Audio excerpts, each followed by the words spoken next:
Welcome to news alerts. Telangana భవన్లో BRS party ఆధ్వర్యంలో ఏర్పాటు చేసిన ఇఫ్తార్ విందు కార్యక్రమంలో బీఆర్ఎస్ వర్కింగ్ ప్రెసిడెంట్ కేటీఆర్ పాల్గొన్నారు. ముస్లిం సోదరుల మధ్య మత సౌభ్రాతృత్వానికి ప్రతీకగా ఈ కార్యక్రమాన్ని నిర్వహించారు. రంజాన్ మాసం సందర్భంగా ఏకత్వాన్ని చాటే విధంగా విందు సాగింది. పలువురు పార్టీ నేతలు, మత పెద్దలు ఈ వేడుకల్లో పాల్గొన్నారు.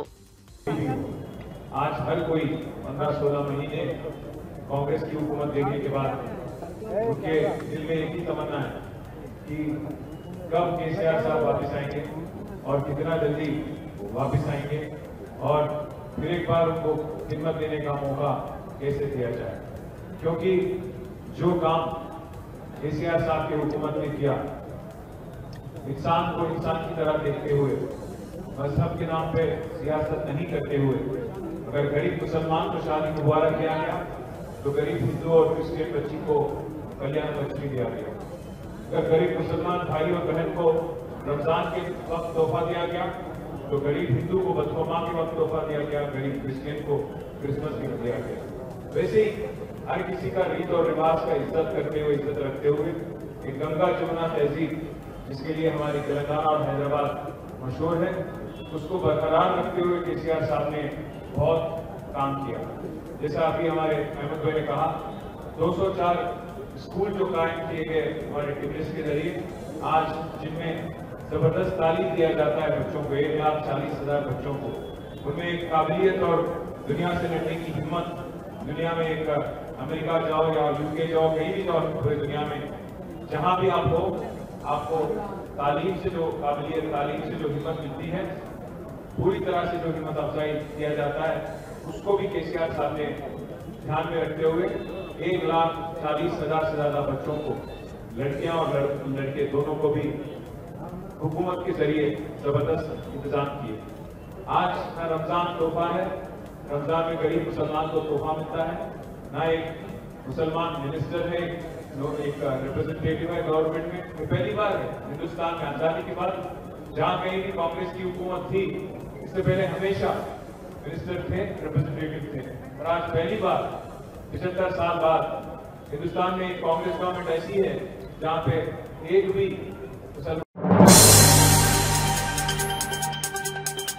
ఏపీ లిక్కర్ స్కామ్ పై లోక్సభలో ఎంపీ లావు శ్రీకృష్ణదేవరాయలు సంచలన ఆరోపణలు చేశారు. ఢిల్లీ లిక్కర్ స్కామ్ కన్నా జగన్ కుంభకోణం పెద్దదని వ్యాఖ్యానించారు. సునీల్ రెడ్డి ద్వారా 2,000 కోట్లు దుబాయ్కి తరలించారని, 26 కొత్త కంపెనీలకు లాభాలు వెళ్లాయన్నారు. తక్కువ నాణ్యత మద్యం ద్వారా 1,000 కోట్లను అధికార పార్టీ అనుబంధ వ్యాపారులు దోచుకున్నారని ఆరోపించారు. ఈడీ విచారణ కోరినట్లు తెలిపారు. Even though he has 3.5 years of term, 4 years of term left, even then he has resigned and said, "I'm quitting politics." It's because of this liquor scam that has happened in Andhra Pradesh, ma'am. This liquor scam is just like how the movie, how this RRR movie is there, how Pushpa movie is there, where there's a pre-production, production, and also distribution. Even for the liquor scam also there's a pre-production, production and distribution happen. What is the pre-production? Pre-production was the narrative was built. The narrative was built. The narrative was built in pre-production level. The narrative was built in the pre-production level where it was mentioned that once coming into power, we will definitely prohibit the alcohol in the state. We'll prohibit the alcohol in the state was a narrative built. If you don't prohibit the alcohol, the rates of the alcohol will be raised to such a level normal people cannot consume that. That is a narrative that was built at the pre-production level. What happened after that? After that, once the production stage has come, they have gone to the companies which are producing this alcohol and said, these companies which are producing the alcohol said, we are raising this amount, we are raising these prices, you want to give it or not? They said, they're all international brands. They said, we cannot supply this alcohol at this rate. So they quit. So what happened at the production level was all the distilleries in the state, 20 to 25 distilleries were taken over. Not only those distilleries have taken over. On top of that, what has happened was 26 new companies were incorporated. 26 new companies were incorporated. Adan was incorporated in December 2019. Graysons, Leela, JR Associates, PV Spirits, they're all incorporated in March 2020. There are almost 26 new companies were incorporated for the production of this alcohol. What has happened once these companies were incorporated, they started producing new brands, which no one in this country ever heard of. I'll read out the name of these brands. SNJ 1000, British Empire, President's Medal, even President is not left out. HD Gold whiskey, Anytime Gold, all these brands were brought into the market. Never heard of, never seen of, never seen. These have all been given. They've been taken to the market, brought into the market by these distilleries, which have come up within few days after 2019. So what these brands have done at the production level, these have been produced. These brands have been produced. Once these brands are produced, how they will be distributed? They have given these brands to AP SBCL, State Breweries Corporation. మానవ అవయవాల మార్పిడిపై అసెంబ్లీలో ప్రత్యేక తీర్మానాన్ని మంత్రి దామోదర రాజనరసింహ ప్రవేశపెట్టారు. అవయవ దానంపై ప్రజల అవగాహన పెంపొందించేందుకు ప్రభుత్వం చర్యలు తీసుకుంటుందన్నారు. సమర్థవంతమైన అవయవ మార్పిడి విధానానికి మార్గదర్శకాలు రూపొందిస్తామని వెల్లడించారు. బాధితులకు న్యాయం జరిగేలా ఈ తీర్మానం ఉద్దేశమని స్పష్టం చేశారు. Speaker, sir, with your permission, I beg to move the resolution that this House resolves whereas the Transplantation of Human Organs and Tissues Act 1994, Central Act of number 42 of 1994, hereafter referred as the Central Act, was enacted by the Parliament of India on 8th July 1994. The Central Act came into force with effect from 4th February 1995 in the states of Goa, Himachal Pradesh, Maharashtra and all the Union Territories.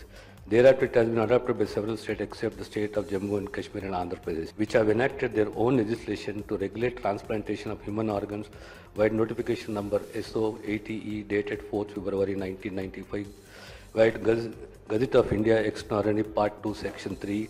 The main purpose of the Act is to regulate the removal, storage and transplantation of human organs for the therapeutic purposes and to prevent commercial dealings in human organs. Whereas the Telangana Transplantation of Human Organs Act 1955, Act number 24 of 1995, is in the force of state of Telangana for the regulation of removal of storage and transplantation of human organs for therapeutic purposes and for prevention of commercial dealings on human organs made on the similar line of the Transplantation of Human Organs Act 1994, Central Act number 42 of 1994. And whereas the Central Act was further amended in 2011, regulating the transplantation of tissues of the human body and is now comprehensively addresses various aspects. Whereas the Central Act has not been adopted by the state of Telangana, and whereas it is expedient to adopt the Central Act in its entity for the purpose of curbing commercial transactions in organ transplantation in the state. Now, therefore, the Legislative Assembly resolves that the Transplantation of Human Organ Tissue Act 1994 be adopted in its entity in its application to the state of Telangana under Clause 1 of Article 252 of the Constitution of India. The provision of the Central Act shall come into force in the state of Telangana from date of publication in Gazette, in Telangana Gazette. The state government shall take all necessary steps to give effect to the provision of the Central Act in the state of Telangana. The state government shall also take all necessary steps to ensure that the provisions of the Central Act are compiled by all the concerned in the state of Telangana. This resolution be forwarded to the Government of India, Ministry of Health and Family Welfare, New Delhi, for taking necessary action. 40 ఏళ్లుగా నివసిస్తున్న పేదలను వెలికివేసేందుకు కూటమి ప్రభుత్వం యత్నించిందని మాజీ MLA Thopudurthi Prakash Reddy ఆగ్రహం వ్యక్తం చేశారు. అయితే కోర్టుకు వెళ్లి తమ వాదనలు వినిపించి ప్రజల హక్కులను కాపాడగలిగామన్నారు. అధికార కూటమి అహంకారానికి న్యాయదేవత చెంపదెబ్బ కొట్టిందని విమర్శించారు. పేదలను ఆదుకోవాలని చిత్తశుద్ధి ప్రభుత్వానికి లేదన్నారు. కబ్జా చేయాలనేటువంటి ఒక ఆలోచనతో స్థానిక ముఖ్య ప్రజాప్రతినిధి కుట్ర చేసి కోర్టును తప్పుదోవ పట్టించి కొందరు అధికారులతో కుమ్మక్కై స్థానిక ఆర్డీఓ ఎంఆర్ఓలతో కుమ్మక్కై ఇల్లు కూల్చడం 40 సంవత్సరాల్లో ఎన్నడూ కూడా జరగనటువంటి ఒక ఘోర సంఘటన. 40 సంవత్సరాలుగా వారు నివాసం ఉంటున్నటువంటి ఆ ఇల్లు కూల్చి వాళ్ళని నిరాశ్రయులను చేసి వాళ్ళని బజారుకి ఈడ్చి వారి ఆక్రందనలలో తమ సంపదను సృష్టించుకునేటువంటి కార్యక్రమం చేసినటువంటి వైనాన్ని ఈరోజు కోర్టు తప్పుపట్టింది. డివిజనల్ బెంచ్ లో ఈరోజు జరిగినటువంటి ఆర్గ్యుమెంట్స్ లో జస్టిస్ రఘునందన్ గారి ముందర మేము ఏర్పాటు చేసుకున్నటువంటి మాజీ అడ్వకేట్ జనరల్ శ్రీరామ్ గారు వాదనలు విన్న తర్వాత జడ్జి గారు ఒక ప్రశ్న వేయడం జరిగింది. Land grabbing court scheduled property ఇది మున్సిపాలిటీలో ఉందని తేల్చి చెప్పగా ఆ షెడ్యూల్డ్ ప్రాపర్టీ అది మున్సిపాలిటీలో కాదు పాపంపేట గ్రామంలో ఉందని ఆ షెడ్యూల్డ్ ప్రాపర్టీని మార్చడానికి ఎంఆర్ఓ ఏమన్నా సుప్రీంకోర్టు చీఫ్ జస్టిసా జడ్జి అని ప్రశ్నించడం జరిగింది. ఒక అవినీతి పరుడు రెవెన్యూ ఆఫీసర్గా ఉంటే, ఒక అవినీతి పరుడు ప్రజాప్రతినిధిగా ఉంటే, ఒక అవినీతి పరురాలు ప్రజాప్రతినిధిగా ఉంటే ఎటువంటి నేరాలు ఘోరాలు చేయొచ్చునో ఈరోజు మనమందరం కూడా గమనిస్తా ఉన్నాం జరుగుతున్న సంఘటనలు బట్టి. ఏ పరిటాల కుటుంబం అయితే 1995-96 ప్రాంతంలో మేదరవాన్ల కొట్టాలను కూల్చి ఆడ ఒక తమ భవంతిని షాపింగ్ కాంప్లెక్స్ సముదాయాన్ని నిర్మించుకున్నారో, పరిటాల రవీంద్ర హయాంలో ఆర్యవైశ్యులను బెదిరించుకొని తక్కువ ధరకు భూమి కొని ఇల్లు కట్టుకున్నారో పరిటాల రవీంద్ర హయాంలో, కృష్ణాభవన్ శాంతి థియేటర్ పక్కన అన్నదమ్ముల పంచాయతీలో తలదూర్చి నామమాత్రపు ధరకు భూమి కొట్టేసి పెద్ద ఎత్తున కాంప్లెక్స్ కట్టుకున్నారో, అదే పరిటాల కుటుంబం తమ వారసత్వాన్ని తమ విధానాన్ని మళ్ళీ అవలంబించింది, ప్రకటించుకుంది. ఈరోజు వారి వారసులు చేపట్టినటువంటి దురాక్రమణ చర్య ఇది. 68 సెంట్లు ఆక్రమించుకొని సోత్రియందారులకు నామమాత్రపు ధర చెల్లించి అక్కడ నివాసం ఉంటున్నటువంటి పేదల ఇల్లు కూల్చి ఒక పెద్ద ఎత్తున ఒక కాంప్లెక్స్, ఒక ఆసుపత్రి నిర్మాణం చేయాలనేటువంటి, ఒక ప్రైవేటు నర్సింగ్ హోమ్ నిర్మాణం చేయాలనేటువంటి ఒక స్వార్థపూరితమైన విధానము ఈరోజు స్థానిక ఎమ్మెల్యే గారికి ఉండడం వల్లనే ఇంతటి దుర్గతి ఈరోజు ఈ పేదలకు పట్టిందని తెలియజేస్తా ఉన్నాం. నిజంగా ఆమెలో చిత్తశుద్ధి ఉండింటే కనీసం ఆ గజ్వేల్ను ఇతర పట్టణాలకు ఆదర్శంగా కేసీఆర్ తీర్చిదిద్దారని మాజీ మంత్రి ఎమ్మెల్యే హరీష్ రావు ప్రశంసించారు. కేసీఆర్ సీఎం అయ్యాక గజ్వేల్ నిరంతర అభివృద్ధికి కేర్ ఆఫ్ అడ్రస్ గా మారిందన్నారు. అనేక సేవా అభివృద్ధి కార్యక్రమాలతో ప్రాంతాన్ని ముందుకు నడిపారని తెలిపారు. గజ్వేల్ ప్రజల ఆశలను నెరవేర్చేందుకు సీఎం చేసిన కృషిని హరీష్ రావు కొనియాడారు. తెలంగాణలో ఇవాళ ఏ పట్టణంతో కూడా తీసిపోని విధంగా ఇతర పట్టణాలకు ఆదర్శంగా గజ్వేల్ ను వారు తీర్చిదిద్దారు. మీకు కూడా తెలుసు, ఒకప్పుడు గజ్వేల్ లో మంచినీళ్ల కోసం సాగునీరు ఇచ్చిపెట్టండి, త్రాగునీరు కోసం కూడా ఇక్కడ గజ్వేల్ అక్కా చెల్లెళ్ళు ఎంత బాధపడేవారో నేను కూడా చూశాను. ఆ రోజుల్లో ఎండాకాలం వచ్చిందంటే అక్కా చెల్లెళ్ళ బాధలు వర్ణనాతీరం. గజ్వేల్లో త్రాగునీటి కోసం కటకటలాడేది. ట్యాంకర్లు, ఆటోలలో, రిక్షాలలో, డ్రమ్ములలో నీళ్లు తెచ్చుకునే పరిస్థితి గజ్వేల్ నియోజకవర్గ గ్రామాల్లో చూశాం, గజ్వేల్ పట్టణంలో చూశాం. కానీ కేసీఆర్ గారు ఈరోజు మిషన్ భగీరథను తెచ్చి మొట్టమొదలు గజ్వేల్ అక్కా చెల్లెళ్ళ దాహార్తిని తెచ్చిండు. ఏ అక్కా చెల్లె బిందె పట్టుకొని రోడ్డు మీదకి రాకుండా గజ్వేల్లో త్రాగునీరు అందించింది కేసీఆర్ గారు. ఇవాళ కేసీఆర్ గారు ప్రతి ఇంట్లో మిషన్ భగీరథ నీళ్లలో ప్రతి అక్కకు చెల్లెను రోజు పలకరిస్తున్నాడు. ప్రతిరోజు ఉదయాన్నే మిషన్ భగీరథ నీళ్లతోని కేసీఆర్ గారు ప్రతి ఇంట్లోని అక్కను చెల్లెను పలకరిస్తున్నాడు. ఆయన నిజంగా చెప్పాలంటే కేసీఆర్ గారు ఉన్నప్పుడు వచ్చిన నీళ్లు ఇవాళ వస్తలేవు. మిషన్ భగీరథ కూడా కోత పెట్టింది కాంగ్రెస్ గవర్నమెంట్ వచ్చినాక. ఒకప్పుడు కేసీఆర్ గారు ఉన్నప్పుడు సఫిషియెంట్ గా నీళ్లు వచ్చినాయి మిషన్ భగీరథ. ఈ కాంగ్రెస్ ప్రభుత్వం వచ్చినాక దాంట్లో కోత పెట్టిరు. ఇప్పుడు ఆనాడు కేసీఆర్ గారు ఉంటే 2వ అంతస్తు, మొదటి అంతస్తుకు నీళ్లు వచ్చినాయి మిషన్ భగీరథల. ఇవాళ కాంగ్రెస్ వచ్చింది, ఆ మిషన్ భగీరథ నీళ్లలో కూడా కోత పెట్టిరు గజ్వేల్ కు. ఒకప్పుడు గజ్వేల్ రైతులు సాగునీరు లేక, కరెంటు లేక, ఉన్న భూమికి ధర లేక ఆత్మవిశ్వాసం కోల్పోయి ఆత్మహత్యలు చేసుకున్న ప్రాంతంగా ఉండేది గజ్వేల్. కానీ కేసీఆర్ గారి కృషితో ఇటు మల్లన్న సాగర్, అటు కొండపోచమ్మ సాగర్, గలగల బారే గోదావరి జలాలలో ఇవాళ గజ్వేల్లో ధాన్యలక్ష్మి తాండవం చేస్తుంది. బంగారముల పంటలు పండుతున్నాయి ఇవాళ గజ్వేల్లో. భూముల ధరలు 4-5 లక్షలు లేని భూములు ఇవాళ 2 కోట్లు, 3 కోట్లు, కోటి రూపాయలకు పెరిగింది కేసీఆర్ గారి హయాంలో. 1 కోటి నుంచి 4 కోట్లకు పెరిగింది 4-5 లక్షల ధర లేని భూములు. కానీ ఇలా రేవంత్ రెడ్డి గారి దరిద్ర పాలన వల్ల గజ్వేల్లో ధనలక్ష్మి మాయమైతుంది. భూముల ధరలు పడిపోతున్నాయి. ఎవరికన్నా ఆపదుండి అమ్ముకుందామంటే కూడా కొనే దిక్కు లేకుండా అయిపోయింది. శ్రీ సత్యసాయి జిల్లాలో మంత్రి సవితపై వైసీపీ జిల్లా అధ్యక్షురాలు ఉషశ్రీ చరణ్ మండిపడ్డారు. జగన్మోహన్ రెడ్డి కాంగ్రెస్ వైపు చూస్తున్నారన్న వ్యాఖ్యలు చేయడం సవితత్వాన్ని చూపిస్తోందని విమర్శించారు. బీసీ మంత్రిగా ఉన్న బడ్జెట్లో నిధులు కేటాయించకపోవడంపై సవిత మౌనంగా ఉండడాన్ని ఎద్దేవా చేశారు. పరిగి, రొద్దం, సోమందేపల్లి మండలాల్లో జరుగుతున్న ఇసుక, మట్టి మాఫియాకు ఆమె అనుచరులే కారణమంటూ ఆగ్రహం వ్యక్తం చేశారు. ఎందుకంటే గతంలో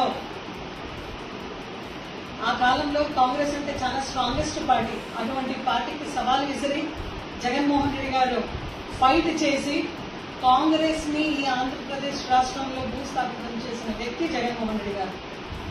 అదేవిధంగా ఎవరిదో ఒక ఆశీస్సులపైన బ్రతకాలి, ఎవరో ఒక సపోర్ట్ తో పార్టీని ముందుకు నడపాలి అనే కర్మ జగన్మోహన్ రెడ్డికి పట్టలేదు సవిత. గుర్తుపెట్టుకో, అది మీ పార్టీ ఒక తత్వం, మీ పార్టీ ఒక సిద్ధాంతం అనాలి. ఎందుకంటే ఎప్పుడు కూడా ఎన్నికలు వచ్చినా కూడా చంద్రబాబు నాయుడు గారు ఖచ్చితంగా ఏదో ఒక పార్టీ సపోర్ట్తో ముందుకు వెళ్తుంటారు. గతంలో కూడా రాహుల్ గాంధీ మళ్ళా చంద్రబాబు నాయుడు గారు కూడా కలిసిమెలిసి పోయింది కూడా యావత్ రాష్ట్రం కూడా చూసింది. ఈరోజు నోరుంది, ఎట్టుబడితే మాట్లాడితే కూడా ఎవరు అందరూ వింటారు అనే ఒక మనస్తత్వంలో నువ్వు ఉన్నావు. ఏదైనా మాట్లాడేటప్పుడు దయచేసి హాఫ్ నాలెడ్జ్ నువ్వు మాట్లాడద్దు. ఎందుకంటే మన పార్టీ 40% ఓట్ షేర్ ఉంది మన పార్టీకు, వైఎస్ఆర్సీపీ కాంగ్రెస్ పార్టీకు. ఈ ఒక్క ఎలక్షన్ లో మనకు 40% ఓట్ శాతం వచ్చింది. టీడీపీ, జనసేన, అదేవిధంగా బీజేపీ, మీరు ముగ్గురు పార్టీలు కలిస్తే మీకు 60% షేర్ వచ్చింది. ఇప్పటికైనా కొద్దిగా అడిషన్, సబ్ట్రాక్షన్, మల్టిప్లికేషన్ అనేది నువ్వు కరెక్ట్ గా తెలుసుకొని, లెక్కలు కరెక్ట్ గా తెలుసుకొని నువ్వు మాట్లాడి నేర్చుకో. జగన్మోహన్ రెడ్డి గారి గురించి కానీ వైఎస్ఆర్సీపీ పార్టీ గురించి కానీ మాట్లాడే స్థాయి నీది కాదు. ఇప్పుడు ప్రస్తుతంగా నువ్వు బీసీ శాఖ మంత్రిగా ఉన్నావు. నీ ప్రథమ కర్తవ్యం ఏంటంటే ఫస్ట్ నువ్వు ఎప్పుడు అమలు చేస్తున్నావు. ఎంతో మంది బీసీలకు పెన్షన్ ఇస్తామని చెప్పినారు. 2 బడ్జెట్ అయింది. 2 బడ్జెట్లో కూడా ఎక్కడ కూడా కేటాయింపు జరగలేదు. ఈ బడ్జెట్ లో కూడా ఏది పడితే అది మాట్లాడినావు. అయితే ఎక్కడ కూడా బీసీలకు ఎప్పుడు నువ్వు పెన్షన్ ఇస్తావు, మీ ప్రభుత్వం ఎప్పుడు అమలు చేస్తుంది అనేది మాత్రం ఇంతవరకు నువ్వు మాట్లాడలేదు. పెనుగొండలో, అదేవిధంగా ఈ సత్యసాయి జిల్లాలో కూడా చాలా మంది వెనకబడిన వాళ్ళు ఉన్నారు. వాళ్ళందరికీ కూడా ఎలక్షన్ లో అయితే గట్టిగా నువ్వు హామీ ఇచ్చినావు. ఈ రోజు ఆ హామీని తిరుగులు తొక్కుతున్నావు. కనీసం నీకు ఇంగిత జ్ఞానమైనా ఉందా? క్యాలెండర్ తో పాటు వర్క్ చేసిన ముఖ్యమంత్రిగా చరిత్రలో నిలిచిపోయిన జగన్మోహన్ రెడ్డి గారి గురించి నువ్వు ఏదో మాట్లాడతావు, ప్రజలందరూ కూడా వింటారంటే నో, ఖచ్చితంగా నువ్వు ఏది పడితే అది మాట్లాడేది లేదు. ఆయన విమర్శ చేసే స్థాయి కూడా నీకు లేదు. ఇప్పుడు ప్రస్తుతంగా ఇసుకదందా అయితే, అదేవిధంగా సాఫ్ట్వేర్ కంపెనీలో కార్మిక చట్టాలు అమలు జరిగేలా చూడాలని ప్రభుత్వానికి ఎమ్మెల్యే కూనంనేని సాంబశివరావు విజ్ఞప్తి చేశారు. అసెంబ్లీ సమావేశాల్లో భాగంగా సాఫ్ట్వేర్ ఇంజనీర్ల సమస్యలను సభలో లేవనెత్తారు. అస్తవ్యస్తమైన పని వేళలతో సాఫ్ట్వేర్ ఇంజనీర్ల శ్రమను దోపిడీ చేస్తున్నారని ఆవేదన వ్యక్తం చేశారు. సాఫ్ట్వేర్ ఉద్యోగులకు సంబంధించి కంపెనీలపై నియంత్రణ ఉండేలా చట్టాలు రూపొందించాలని కోరారు. కార్మిక చట్టాలు అమలవుతాయా లేదా, వాళ్ళకి ఎన్ని పని గంటలు ఉంటాయి రోజులో, ఇవన్నీ వారికి రిటైర్మెంట్ అనేది ఉంటుందా లేదా, దానికి ఏమైనా వయస్సు లిమిట్ ఉంటుందా లేదా, తర్వాత రిటైర్మెంట్ తర్వాత వారికి ఏమైనా బెనిఫిట్స్ ఉంటాయా లేదా, లేకపోతే వారికి చట్టబద్ధంగా ఏమైనా సౌకర్యాలు ఉన్నాయా లేవా, ఇవన్నీ they are the lot of questions to be answered. Why? Because మనం శ్రమ ఎక్కడో దోపిడీ లేదు, ఇక్కడ మన కళ్ళ ముందే దోపిడీ జరుగుతుంది. ఆ పిల్లలు తమ యవ్వనం మొత్తాన్ని కరిగిస్తున్నారు, తమ శక్తినంతా కరిగిస్తున్నారు, తమ ఉన్న మేధస్సు మొత్తాన్ని కరిగిస్తున్నారు. 50 ఏళ్లకే వృద్ధులుగా అయిపోతున్నారు. తల్లిదండ్రులతో సంబంధాలు ఉండవు. భార్యాభర్తలు సంతోషం ఒకరోజు సినిమా కూడా వెళ్ళే పరిస్థితి ఉండదు. పిల్లలతో సరదాగా గడిపే సమయం ఉండదు. నైట్ డ్యూటీ ఏంటో తెలియదు, డే డ్యూటీ ఏంటో తెలియదు. వాళ్ళు నైట్ ఉన్నారా లేకపోతే డేగా ఉందా ఏమిటో కూడా తెలియదు. అదొక మాయా లోకం. సెలవుల్లో కూడా వర్క్ ఫ్రమ్ హోమ్ లేకపోతే ఇంకోటి ఈ 2 days సెలవులు పేరు పెట్టి మొత్తం ఇంకా అసలు వాడికి ఆ 2 days ఒకవేళ పొరపాటున ఉన్నా కూడా పడుకుని లేచే పని కూడా ఉండదు. వాళ్ళు ఒకవేళ మానసికంగా మామూలుగా వ్యవసాయం చేసుకునే వాళ్ళు 24 గంటలు చేసుకున్నా బాగుంటారు. ఇది మేధో దోపిడీ అధ్యక్ష. దీనిపైన ఏదన్నా there must be a regulation, there must be a control. So all laws must be applied to them. అవి ఏమీ జరగట్లేదు. దానివలన మీరు చూస్తూ ఉన్నారు, అందరికీ నడువు నొప్పులు లేకపోతే కాళ్ళు నొప్పులు లేకపోతే 50 ఏళ్ళకే అధ్యక్ష ఒక్క పని కూడా చేయలేని పరిస్థితి. దానిపైన శ్రద్ధ పెట్టవలసిందిగా నేను కోరుతూ వాళ్ళకి చట్టాలు కూడా తీసుకురావాలి. ఎందుకంటే శ్రమ ఏమో వాళ్ళది, లక్షల కోట్లేమో వేళయి. నేనేం తప్పు పట్టట్లేదు సాఫ్ట్వేర్ కంపెనీలని, కానీ అదొక బిగినింగ్లో అదొక ఆకర్షణగా ఉండేది సాఫ్ట్వేర్ అనగానే. రాను రాను సాఫ్ట్వేర్ అనేది ఒక శ్రమను, వాళ్ళకున్నటువంటి మేధస్సుని, వాళ్ళకున్న శక్తిని, యుక్తిని మొత్తాన్ని కూడా దోపిడీ చేయడానికి ఒక సాధనంగా అది తయారైందని చెప్పి నేను మీ ద్వారా తెలియజేస్తున్నాను అధ్యక్ష. దానిపైన కొద్దిగా మన ప్రభుత్వం కేంద్రం లోక్సభ సీట్లు 885కు పెంచాలన్నా దక్షిణాది రాష్ట్రాలకు కనీసం 33% ప్రాతినిధ్యం కల్పించాల్సిందేనని టీపీసీసీ ప్రధాన కార్యదర్శి డాక్టర్ చరణ్ కౌశిక్ యాదవ్ డిమాండ్ చేశారు. దేశ సమతుల్యత కోసం దక్షిణాది రాష్ట్రాలకు సముచిత హక్కు ఇవ్వాలని కేంద్రాన్ని కోరారు. జనాభా పరంగా అన్యాయం జరగకూడదని స్పష్టంగా పేర్కొన్నారు. నిబంధన ఉన్నప్పుడు 1976లో డీలిమిటేషన్ ప్రక్రియను నిలుపుదల చేసింది ఆనాడు ఇందిరాగాంధీ గారు ప్రధానమంత్రిగా ఉన్నప్పుడు. ఎమర్జెన్సీ టైంలో 25 సంవత్సరాల కాలం పాటు ఫ్రీజింగ్ చేశారు 1976 నుంచి 2001 వరకు. 2001లో వాజ్పేయి గారు ప్రధానమంత్రి ఉన్నప్పుడు మరొక 25 సంవత్సరాల కాలం పాటు అంటే 26 వరకు ఫ్రీజింగ్ చేసిన సందర్భం. 2021లో జనాభా లెక్కల సేకరణ జరగాల్సి ఉన్నప్పుడు కూడా నరేంద్ర మోడీ గారు కోవిడ్ సాకు చూపించి జనాభా లెక్కల సేకరణ చేయలేదు. ఇప్పుడు 2026లో జనాభా లెక్కల సేకరణ చేసి డీలిమిటేషన్ చేయాలని చెప్పేసి ఒక దురుద్దేశంతో నరేంద్ర మోడీ గారు పన్నుల పన్నాగంలో ప్రధానంగా సౌత్ ఇండియా కావచ్చు, నార్త్ ఇండియాలో ఉన్నటువంటి చాలా రాష్ట్రాలకు నష్టం జరుగుతా ఉంది. నార్త్ ఇండియాలో ఉన్నటువంటి పంజాబ్ కావచ్చు, హర్యానా కావచ్చు, అదే కాకుండా హిమాచల్ ప్రదేశ్, చండీగఢ్, జమ్మూ కాశ్మీర్, ఒరిస్సా రాష్ట్రాలకు కూడా ప్రధానంగా నష్టం జరుగుతా ఉంది. అదే కాకుండా సౌత్ ఇండియాలో ఉన్నటువంటి కేరళ కావచ్చు, తెలంగాణ కావచ్చు, ఆంధ్రప్రదేశ్ కావచ్చు, తమిళనాడు కావచ్చు, పుడుచేరి కావచ్చు, కర్ణాటక ఈ రాష్ట్రాలకు కూడా నష్టం జరుగుతా ఉంది. కాబట్టి ఈ డీలిమిటేషన్ మేము వ్యతిరేకిస్తున్నామని చెప్పేసి తెలంగాణ ముఖ్యమంత్రి రేవంత్ రెడ్డి గారు, మా కాంగ్రెస్ పార్టీ అధ్యక్షుడు మహేష్ కుమార్ గౌడ్ గారు మొన్ననే స్టాలిన్ నేతృత్వంలో చెన్నైలో ఏర్పాటు చేసిన సమావేశానికి మా ఎంపీల ఫోరం కన్వీనర్ మల్లురవి గారు కూడా పోయి ఏ విధంగా డీలిమిటేషన్ చేస్తే సౌత్ ఇండియా కావచ్చు, నార్త్ ఇండియాలో ఉన్నటువంటి కొన్ని రాష్ట్రాలకు ఏ విధంగా నష్టం జరుగుతా ఉందో, భారతీయ జనతా పార్టీ దురుద్దేశం ఏందో దేశ ప్రజలందరూ కూడా వివరించారు. ప్రధానంగా డీలిమిటేషన్ జరిగితే మేలు జరిగేది బీమార్ రాష్ట్రాలు. బీమార్ అంటే బిఏ అంటే బీహార్, ఎంఏ అంటే మధ్యప్రదేశ్, ఆర్ అంటే రాజస్థాన్, యు అంటే ఉత్తరప్రదేశ్. ఈ 4 రాష్ట్రాలకు ప్రధానంగా మేలు జరుగుతా ఉంది. ఏ విధంగా మేలు జరుగుతా ఉందంటే 543లో ఈ రాష్ట్రాలకు ఉన్నటువంటి సీట్లు 174. ఈ 543 స్థానాలనే 2026 జనాభా లెక్కలు సేకరణ చేసిన తర్వాత పెంచితే 30 స్థానాలు ఈ 4 రాష్ట్రాల్లో పెరుగుతా ఉన్నాయి. బీమార్ రాష్ట్రాల సంఖ్య 204 అవుతా ఉంది. అదే సౌత్ ఇండియాలో ఉన్న తమిళనాడు చూసినప్పుడు 543 పార్లమెంట్ స్థానాలను జనాభా లెక్కల సేకరణ చేసిన తర్వాత సీట్లను పెంచినట్లయితే తమిళనాడుకు ఇప్పుడు 39 పార్లమెంట్ స్థానాలు కానీ 31 అవుతా ఉంది. ఆంధ్రప్రదేశ్ ఇప్పుడు 25 ఉన్నాయి, 17 అవుతా ఉంది. కేరళ ఇప్పుడు ఉన్నాయి 20 ఉన్నాయి కానీ 12 అవుతా ఉంది. ఏకంగా 40% తగ్గుతా ఉంది. కర్ణాటక 25 స్థానాలు ఉంటే 20 అవుతా ఉంది. తెలంగాణ సీట్లు తగ్గకపోయినప్పటికీ కూడా ప్రధానంగా సౌత్ ఇండియాకు నష్టం జరుగుతా ఉంది. సౌత్ ఇండియాలో ఇప్పుడు 543లో 129 స్థానాలు ఉన్నాయి. మన పర్సెంటేజ్ చూసినప్పుడు 23.76%. అదే 888 సీట్లు అవుతాయని చెప్పేసి చర్చ. అసెంబ్లీ మీడియా పాయింట్ వద్ద బీఆర్ఎస్ ఎమ్మెల్యేలు వివేకానంద, డాక్టర్ సంజయ్ మీడియా సమావేశంలో బండి సంజయ్పై మండిపడ్డారు. బీజేపీ పదవి కోసం బండి సంజయ్ ఆధారాలు లేని ఆరోపణలు చేస్తారని అన్నారు. హోంశాఖ సహాయ మంత్రిగా ఉండి ఈ రీతిలో మాట్లాడడం సిగ్గుచేటన్నారు. కేసీఆర్ పట్ల చేసిన వ్యాఖ్యలు తెలంగాణ ప్రజల మనోభావాలను కించపరిచేలా ఉన్నాయన్నారు. బండి నిజంగా దమ్ముంటే తెలంగాణకు నిధులు తీసుకురావాలని డిమాండ్ చేశారు. చిల్లర వ్యాఖ్యలు మానుకోవాలని హితవు పలికారు. ఆధారాలు ఇలాంటి ఆధారాలు లేకుండా తీవ్రమైనటువంటి చేసిన ఆరోపణల్ని ఈరోజు బీఆర్ఎస్ పార్టీ కాదు తెలంగాణ సమాజం అంతా కూడా ముక్త కంఠంతో ఖండిస్తూ ఉంది. వారు ఒక బాధ్యత గల పదవిలో ఉన్నటువంటి బండి సంజయ్ గారు వారు ప్రమాణ స్వీకారం చేసేటప్పుడు మరి రాగద్వేషాలకు అతీతంగా పనిచేస్తామని చెప్పి ప్రమాణం చేస్తారు. కానీ వీరు వారి మనసులో అనేక రకమైన ద్వేషాలు, ఈర్ష, ద్వేషంతో మాట్లాడుతూ మరి కేసీఆర్ గారి పట్ల చేసిన వ్యాఖ్యలు తెలంగాణ సమాజం అంతా కూడా మరి బాధపడే విధంగా మరి మాట్లాడిన మాటలు చాలా తీవ్ర అభ్యంతరకరంగా ఉన్నటువంటి మాటల్ని మనం నిన్న చూసాం. బండి సంజయ్ గారు ఇప్పుడు కాదు మొదటి నుండి కూడా కాంట్రవర్షియల్ స్టేట్మెంట్ చేసి ఎప్పుడైనా సరే రాజకీయాల్ని తన వైపు తిప్పుకోవడానికి ప్రయత్నం చేస్తూనే ఉన్నారు మొదటి నుంచి కూడా.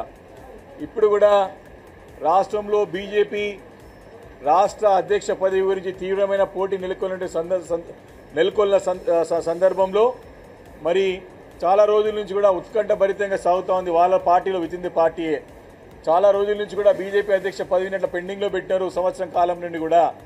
మరి అది చేజిక్కించుకోవడానికా లేకపోతే ఇంకొకరికైనా తన అనుయాయులకు ఇప్పించుకోవడానికో ప్రయత్నం చేసడంలో భాగంగానే ఈ రకమైనటువంటి వ్యాఖ్యలు చేసి మరి తన హోదాని మొత్తం తగ్గించుకునే విధంగా ఆ హోంశాఖ సహాయ మంత్రి పదవి యొక్క పూర్తి దాని విలువని దిగజార్చే విధంగా మరి యొక్క బండి సంజయ్ గారి వ్యాఖ్యలు నేను స్పష్టంగా అర్థమవుతా ఉంది. ఆ మాటలని కూడా ఒక ఫాల్తూ మాటలు అంటారు దాన్ని. అవన్నీ సడక్ షాబాలు, తాగబోతులు, తిరుగుబోతులు మాటలు మాట్లాడిండు బండి సంజయ్. ఇది మొదటిసారి కాదు వారు మాట్లాడిన మాటలు. మొదటి నుండి కూడా ఏమనంటే హైదరాబాద్ నగరం పైన సర్జికల్ స్ట్రైక్ చేస్తాము, ఇంకేమనంటే పోయి నేను దర్గాలు దోతాను, మజిద్తో పోయి తోతా, పోయి అక్కడ బొందలు దేవులాడుతా అంటాడు. అంటే ఆయన యొక్క పరిస్థితి, ఆయన యొక్క మానసిక పరిస్థితి ఏ రకమైన మాటలు మాట్లాడిపిస్తుందో స్పష్టంగా అర్థమవుతా ఉన్నది. కాబట్టి ఇంత కీలకమైన పదవిలో ఉండి దేశానికే కేంద్రంలో సహాయ మంత్రిగా ఉన్నటువంటి ఈ బండి సంజయ్ గారు దేశ ప్రతిష్టను కూడా దిగజార్చే విధంగా, తన పదవిని దిగజార్చుకునే విధంగా, తన పదవిని విలువని దిగజార్చే విధంగా మాట్లాడిన మాటలు మరి తీవ్రంగా మేము ఖండిస్తూ ఉన్నాం. ఇదే రకంగా కొనసాగితే ఎక్కువ రోజులు రాజకీయాలు సాగవు. బండి 59 ప్రాజెక్టుల టెండర్లలో కేవలం 8 సంస్థలే పాల్గొన్నాయని, అవి అన్ని చంద్రబాబుకు సన్నిహితులేవని వైఎస్ఆర్సీపీ నెల్లూరు జిల్లా అధ్యక్షుడు కాకాని గోవర్ధన్ రెడ్డి ఆరోపించారు. మేఘా కృష్ణారెడ్డికి 5,608 కోట్లు, ఈనాడు కిరణ్ సోదరుడి వియ్యంకుడికి 2,813 కోట్లు, శ్రీనివాసరావుకు 3,945 కోట్లు, రంగరాజుకు 3,438 కోట్లు కట్టబెట్టినట్లు తెలిపారు. లోకేష్ కు సహకరించిన కనకమేడల వరప్రసాద్కి కూడా కాంట్రాక్ట్ ఇచ్చారని చెప్పారు. బెంగళూరులో రిజిస్టర్ వ్యాపారం చేసేటువంటి బొలుసు శ్రీనివాసరావు, ఈయన చంద్రబాబు నాయుడు గారికి అత్యంత సన్నిహితుడు. బిఎస్ఆర్ ఇన్ఫ్రాకు సంబంధించినటువంటి వ్యవస్థాపకుడు. ఈయన ల్యాండ్ పూలింగ్ స్కీమ్ కింద లేఅవుట్లకు సంబంధించి 8 ప్యాకేజీలు వచ్చాయి. వీటి విలువ 3,945 కోట్ల 47 లక్షలు.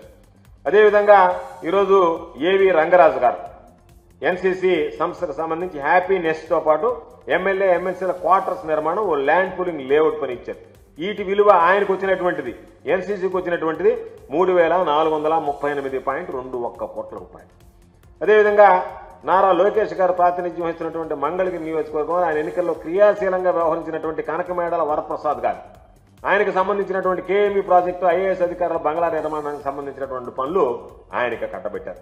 వీళ్ళందరితో పాటు చంద్రబాబు నాయుడుకి ఎప్పుడు అత్యంత సన్నిహితంగా వ్యవహరించేటువంటి ఎల్ఎన్టీ సంస్థ, ఆ సంస్థకు ల్యాండ్ పూలింగ్ స్కీమ్ కింద లేఅవుట్ల అభివృద్ధికి సంబంధించి ఒక ప్యాకేజీ వాళ్ళకి అప్పచెప్పారు.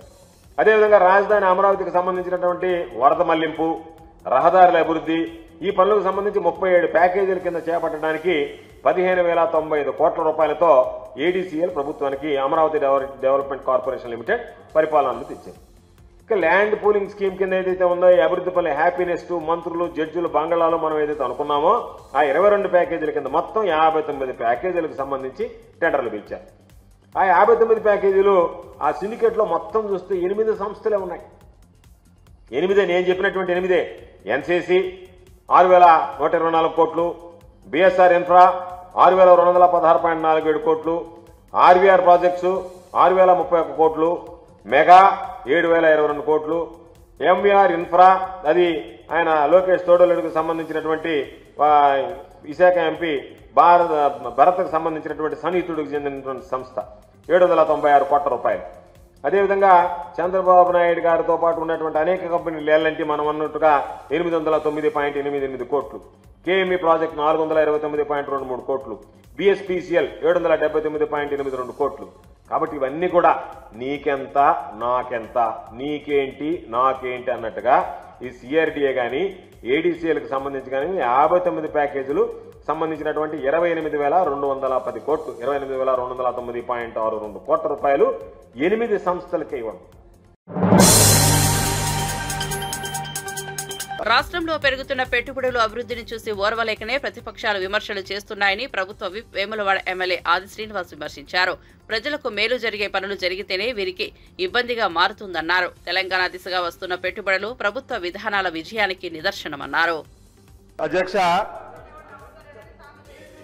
వారికి బడ్జెట్ పద్ధతులపై మాట్లాడాలని చెప్పంటే దానికంటే ఎక్కువ రాజకీయ ప్రసంగమే వారు చేస్తూ ముఖ్యమంత్రి గారిని విమర్శించేటువంటి కార్యక్రమం పెట్టుకోవడం తప్ప వ్యక్తిగతంగా ఈర్ష్యా భావము అక్కసు కనిపిస్తుంది తప్ప ముఖ్యమంత్రి గారు మాట్లాడినటువంటి మాట మా గౌరవ ముఖ్యమంత్రి రేవంత్ రెడ్డి గారు కానీ లేదంటే శ్రీధర్ బాబు గారు కానీ ప్రతిపక్షాలు భయపెట్టే విధంగా మాట్లాడుతున్నారు, పెట్టుబడిదారుల గురించి అనే మాట మాట్లాడింది తప్ప ఎవరు రావడం లేదు, ఎక్కడ లేరు అధ్యక్ష.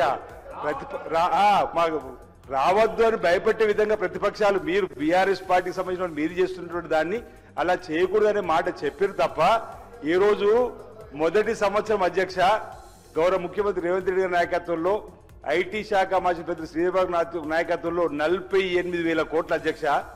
రెండో సంవత్సరము ఒక్క 178 లక్షలు 2 లక్షల కోట్ల పైచీలకు ఈ రోజు ఈ తెలంగాణకు పెట్టుబడులు వస్తుంటే చూస్తూ ఓర్వలేక ఈ విధంగా, ఎందుకంటే వారు ఐటీ శాఖ మార్చిలో ఉన్నటువంటి మరి పెద్దలు కేటీఆర్ గారు లేరు ఇక్కడ, వారి హయాంలో రానటువంటివి బీఆర్ఎస్ హయాంలో రానటువంటి నిధులు తెలంగాణకు వస్తున్న సందర్భంలో పెట్టుబడుల రూపంలో 4th సిటీగా మనం వీరు అభివృద్ధించేటువంటి దాన్ని చెప్పడం వల్ల ఈరోజు వారు ఈ విధంగా వస్తున్నటువంటి దాన్ని జీర్ణించుకోలేక మాట్లాడడం సరైనది కాదు.